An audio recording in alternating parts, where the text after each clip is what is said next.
सोचो, सर्दी की सुबह और खाली सड़कें, और अचानक तुम्हें ज़मीन पर पैरों के निशान दिखाई दें। ताज़ा निशान जो धीरे धीरे आगे बढ़ते जा रहे हैं, लेकिन उन्हें बनाने वाला इंसान वो कहीं नहीं है। क्या तुम्हें लगेगा कि ये कोई भूत है, या कोई जादू, या कोई ऐसा रहस्य जिसे समझना अभी बाकी है?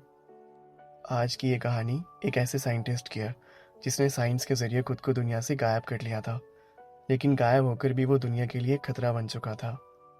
इस चैप्टर का नाम है द फुटप्रिंट विदाउट फिट, और इसे लिखा है हर्बर्ट जॉर्ज वेल्स ने। और आज हम सिर्फ एक कहानी नहीं, एक इनविजिबल सच के पीछे छुपी सोच को समझेंगे।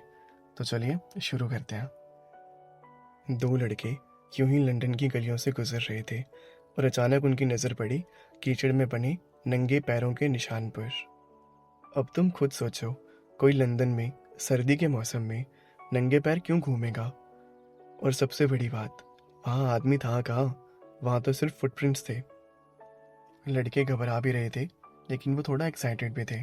तभी उनके सामने कुछ ऐसा हुआ जिसे देखकर वो थोड़ा दंग रह गए।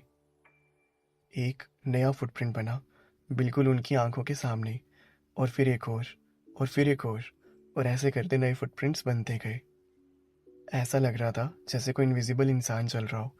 वो दोनों लड़के उस निशान का पीछा करते करते बहुत दूर तक चले गए थे, पर धीरे धीरे वो निशान हल्के होते गए और फिर एक टाइम पर गायब हो गए। असल में ये कोई जादू नहीं था, ना कोई भूत प्रेत का किस्सा। ये था एक साइंटिस्ट जिसका नाम था ग्रिफिन।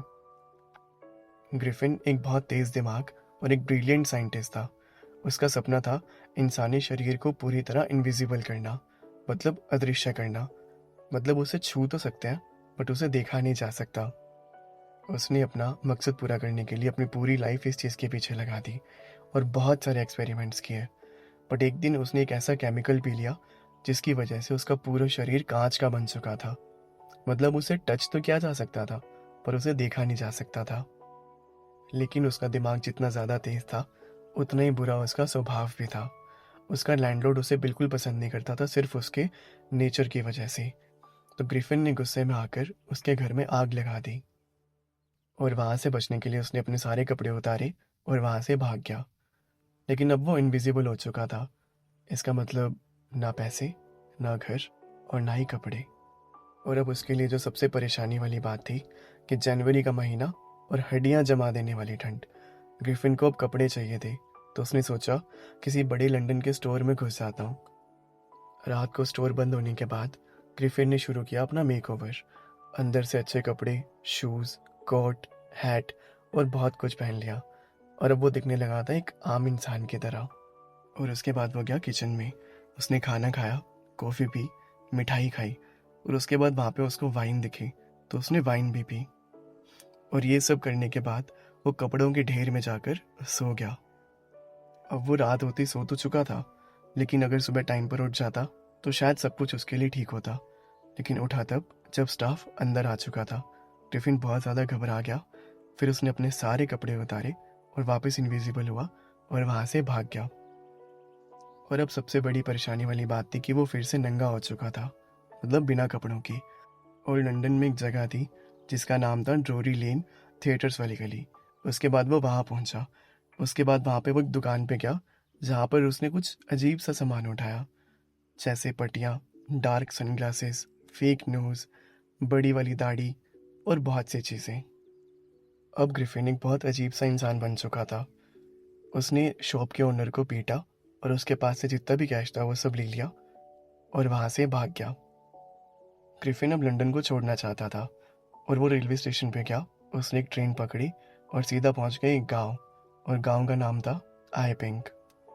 और उसने उस विलेज में रूम रेंट पे लिया, और उस रूम की मालकिन का नाम था मिसेस होल।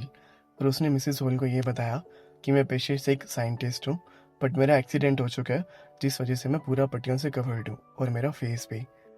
मिसेस होल को वो इंसान बहुत अजीब सा लगा था, बट क्योंकि उसने मिसेस होल को सारे पैसे एडवांस में दे दिए थे, तो मिसेस होल ने उससे कोई सवाल जवाब नहीं किए और उसे रूम रेंट पे दे दिया। लेकिन कुछ समय के बाद ग्रिफिन के सारे पैसे ख़त्म हो चुके थे, और जब मिसेस होल ने उसे रूम का रेंट मांगा, तो मिसेस होल को उसने कहा कि मेरा चेक थोड़ी देरों में आने वाला है, जैसे ही वो चेक आएगा मैं आपको सारे पैसे दे दूंगा। लेकिन इसी बीच एक रात गांव के क्लर्जीमैन के घर एक चोरी हो जाती है। रात को न किसी के चलने की आवाज़ आई, ना कोई दिखाई दिया, लेकिन सुबह पता चला कि घर का सारा पैसा गायब हो चुका है। और पूरे गांव में अफवाह फैल चुकी थी कि गांव में कोई भूत या प्रेत आ चुका है। पर असली ड्रामा तब शुरू हुआ जब मिसेस होल ने साइंटिस्ट के कमरे का दरवाज़ा खुला पाया। ग्रिफिन कभी अपने कमरे का दरवाज़ा खुला नहीं छोड़ता था, तो मिसेस होल को थोड़ी क्यूरियोसिटी हुई और वो अंदर जाकर उस कमरे की तलाशी लेने लगी। पर उसके कमरे में कोई भी नहीं था। बिस्तर बिखरा हुआ पड़ा था और उस साइंटिस्ट के सारे कपड़े इधर उधर फैले हुए पड़े थे। तभी उनके कान के पास एक थोड़ी सी आवाज़ आई और उसी पल दीवार पर टंगी एक टोपी मिसेस होल के सर पे आ गिरी। मिसेस होल बहुत ज़्यादा डर चुकी थी और डर के मारे उन्होंने अपने हस्बैंड को ज़ोर से चिल्लाकर बुलाया।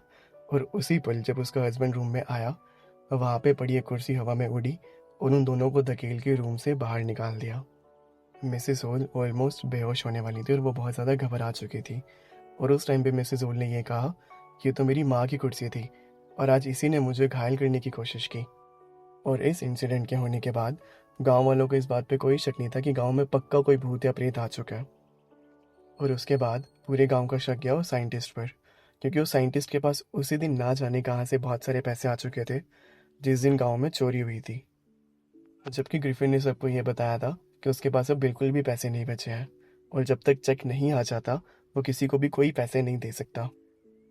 और उसके बाद विलेज के कांस्टेबल को उस घर बुलाया गया जहाँ पे ग्रिफिन रूम रेंट लेकर रह रहा था।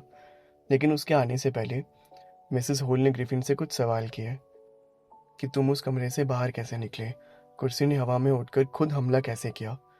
और ये बातें सुनकर ग्रिफिन बहुत ज़्यादा घबरा चुका था और वो बहुत गुस्से में आ चुका था। और गुस्से में आकर उसने बहुत ज़ोर से चिल्लाया कि तुम लोग मुझे अभी जानते नहीं हो, चलो मैं तुम्हें दिखाता हूँ कि मैं हूँ कौन। उसने धीरे धीरे करके अपने शरीर से सारी चीज़ें उतारना शुरू की। पहले डार्क सनग्लासेस, फेक नोज, फिर नकली दाढ़ी और फिर धीरे धीरे करके सारे कपड़े। लोग हैरान हो गए थे क्योंकि ग्रिफिन अब किसी को भी दिखाई नहीं दे रहा था। तभी विलेज कांस्टेबल घर में आया, लेकिन तब तक ग्रिफिन पूरी तरह गायब हो चुका था और वो किसी को भी दिखाई नहीं दे रहा था।